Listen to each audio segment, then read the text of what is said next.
Rumpelstiltskin, a nice fairy tale for my dear, dear children. Once upon a time, there was a poor miller who had a beautiful, lovely daughter, and one day he said to the king that she can spin straw into gold. The king was very fond of gold and thought to himself, "That is an art which would please me very well." And he so said to Miller, "If your daughter is so very clever, bring her to the castle in the morning, and I will put her to the proof." As soon as she arrived, the king led her into a chamber which was full of straw, and giving her a wheel and a reel, he said, "Now set yourself to work, and if you have not spun this straw into gold by an early hour tomorrow, you must die." With these words, he shut the room door and left the maiden alone. There she sat for a long time, thinking how to save her life, for she understood nothing of the art whereby straw might be spun into gold, and her grief became stronger and stronger.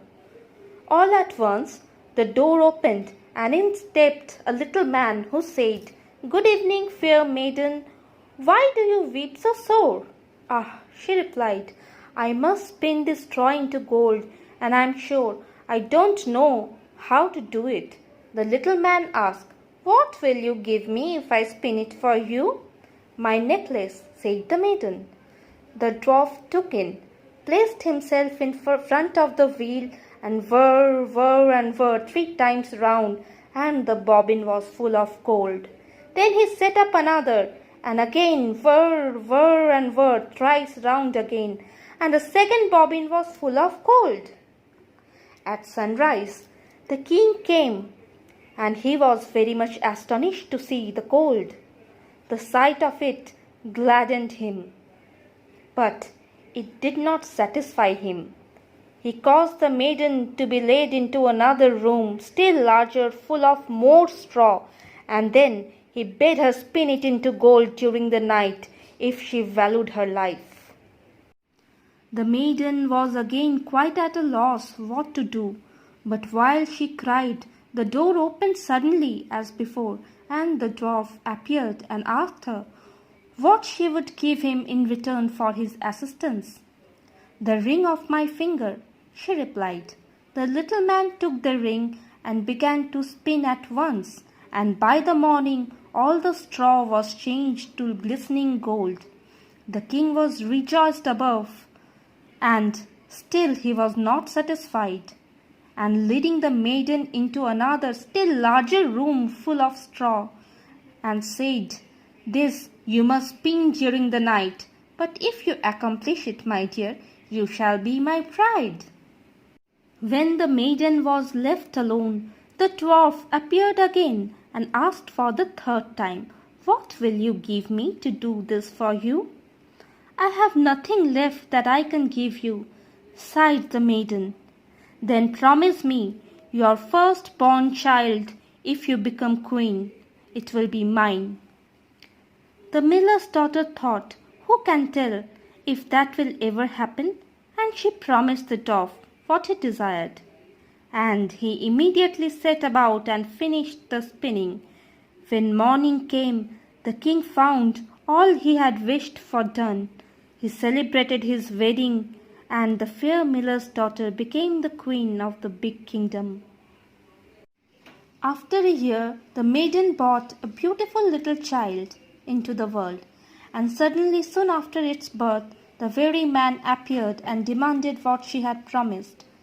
The frightened queen offered him all the riches of the kingdom if he would leave her her child, but the dwarf answered, "No, something human is dearer to me than all the wealth of the world." The queen began to weep and groan so much that the dwarf pitied her and said, "I will leave you 3 days to consider. If you in that time discover my name, you shall keep your child."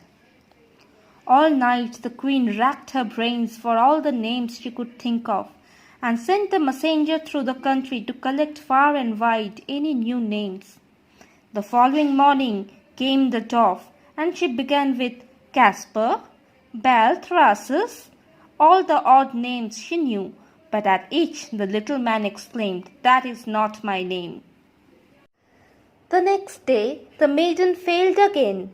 She started calling the dwarf by various names. Rib of beef, sheepshank, whalebone, but at each he said, "This is not my name."